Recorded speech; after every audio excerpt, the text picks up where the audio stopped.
Bem-vindo à Ciência de Serviços Veterinários. Hoje vamos falar sobre animais de raça ou animais sem raça definida, rafeiros. Quais são as diferenças e como escolher. Fique por perto, que explicamos já tudo de seguida.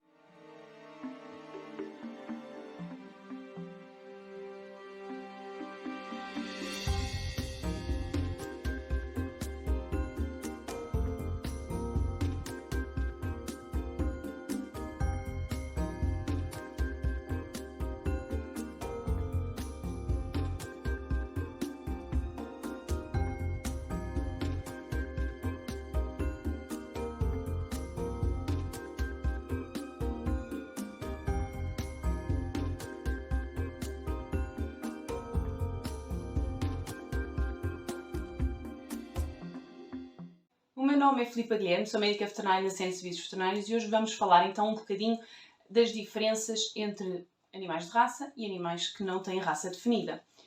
Porque às vezes quando estão a ponderar adquirir um animal, não sabem se hão de adotar um rafeiro, se hão de escolher um animal de raça, quais são as diferenças, o que não é. Então hoje vamos falar aqui um bocadinho sobre isso. Então, quando nós falamos em animais de raça, nós sabemos que aquela raça tem maior predisposição a sofrer de certa patologia. Por exemplo, os bulldogs, devido a todo o encurtamento do focinho, têm tendência a vir a sofrer do síndrome de braquicéfalo. Pronto.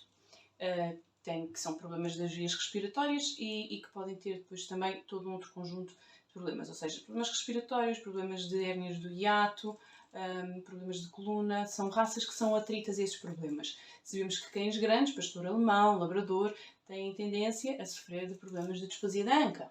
Portanto, nós sabemos que aquela raça é atrita a certos problemas. Quando nós falamos de rafeiros, isto não acontece, a menos que nós saibamos muito bem de onde veio, portanto, pai e mãe, o que muitas das vezes não é possível, mas já lá vamos. Geralmente há uma maior variabilidade genética no rafeiro, enquanto que nos cães de raça a cruz é sempre feita entre animais daquela raça, o que diminui a variabilidade genética e aumenta a probabilidade de certos problemas de saúde. Quando falamos de rafeiros, isto não acontece. A variabilidade é maior, portanto, a expressão de certa doença não é tão frequente. Pode variar, não quer dizer com isto que os rafeiros não adoeçam. O que eu quero dizer é que os rafeiros adoecem e há rafeiros que têm displasia da anca, e há rafeiros que têm colapso de traqueia, e há rafeiros que têm problemas respiratórios. Atenção! O que eu quero dizer é que a variabilidade genética nas raças é menor comparado com os rafeiros. E por isso, nós com uns conseguimos saber que é mais atrito a sofrer esse problema e nos rafeiros muitas das vezes não. É um bocadinho... pode ser que tenha, pode ser que não tenha. Basicamente é isso.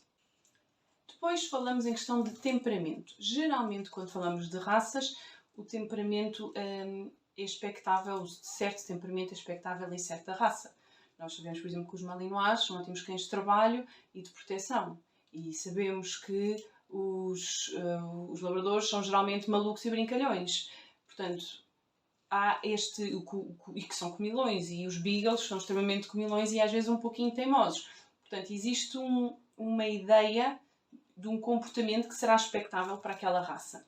Quando falamos de rafeiros, uma vez mais, isso não existe, porque nós não sabemos a história anterior, não conhecemos a parte dos pais, não conhecemos o pai, não conhecemos a mãe, não conhecemos a ascendência familiar, não sabemos nada e há uma grande variedade e uma grande introdução de vários animais. Portanto, a nível de comportamento não é tão fácil prever que tipo de comportamento vai ter um rafeiro, como é mais fácil prever o tipo de comportamento que vai ter uma raça. Depois existe ainda a questão do aspecto. Nós, quando optamos por um animal de raça, sabemos o que é expectável. Existe o estalão da raça e sabemos como é que devem ser as orelhas, como é que deve ser o pelo, como é que deve ser a cor, como é que deve ser essas coisas todas. E quando vamos para um animal que não tem raça definida, é sempre uma surpresa. Eles, quando são pequeninos, às vezes têm um aspecto e depois mudam radicalmente. Isto querem cães, querem gatos. Portanto, é outra diferença. Se nós queremos aquele animal com aquele aspecto, provavelmente temos então que optar por aquela raça. Se queremos um animal com um aspecto qualquer é indiferente, então aí já se poderá optar facilmente por um rafeiro. É mesmo uma questão de gosto pessoal. E por fim, quando falamos de cães de raça, e portanto que tem que ir a um criador e fazer um pagamento pelo animal, nós, para já, devemos apostar em bons criadores, porque isto sim será a parte fundamental. Um bom criador preocupa-se com a saúde dos seus cachorrinhos e com a saúde dos seus gatinhos. E por isso não vai andar a fazer cruzas incorretas, ou seja, cruzar pais com filhos e irmãos, e tios e primos. Tem cuidado com as cruzas que faz para garantir que haja alguma variabilidade genética na sua criação e vai selecionar animais de acordo com o seu temperamento.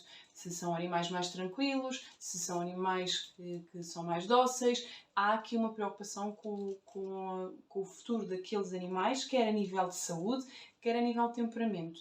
E, portanto, isto implica alguns cuidados feitos antes. Por exemplo, se nós falarmos de cães, eu acho que aqui se calhar será o exemplo mais fácil, quando falamos, por exemplo, da displasia da anca, em que nós sabemos que existe transmissão genética. Um bom criador, e isto também para a displasia do cotovelo, um bom criador irá ver e irá testar os pais para a displasia de anca e para a displasia do cotovelo. E se eles estiverem no considerado a categoria ideal para a reprodução, então sim ele reproduz. Se o animal não se enquadra e tem problemas, então deverá rejeitar esse animal da criação. Portanto, isto é um exemplo. Um bom criador preocupa-se com isso e preocupa-se com a descendência que vem daí em diante. Portanto, tem todo um conjunto de cuidados, quer na seleção dos pais, quer no acompanhamento da saúde dos próprios progenitores e ainda depois no acompanhamento dos animais, dos cachorrinhos e dos gatinhos durante o seu desenvolvimento. Porque tem cuidado, por exemplo, de socializar, de pegar, de dar a conhecer outras coisas.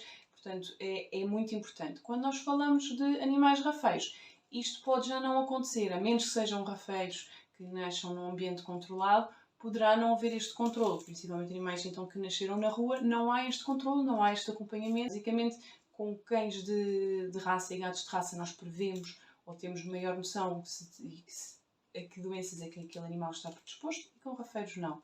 O que muitas das vezes diz também que com rafeiros não tem problemas nenhums, porque geralmente não há esta parte genética tão pouco variável, existe uma maior variabilidade e eles de facto geralmente têm tendência a ser mais saudáveis, mas não quer dizer que não adoeçam. E pronto, depois é a questão de estética, do aspecto, afins e depois a questão da socialização que poderá ou não existir, dependendo se vão adotar um cão que nasceu, por exemplo, numa casa familiar em que houve uma ninhada indesejada ou se vão buscar um animal que nasceu na rua e foi apanhado na rua aos 5, 6 meses. Portanto, isso depois depende. São tudo desafios, é tudo possível ter em casa e de conviver, mas os cuidados que nós vamos ter que ter e depois a relação que temos com o animal até ganhar a confiança dele pode ser um bocadinho diferente, mas com paciência tudo se faz. E pronto, esta era a dica de hoje. E vemos amanhã.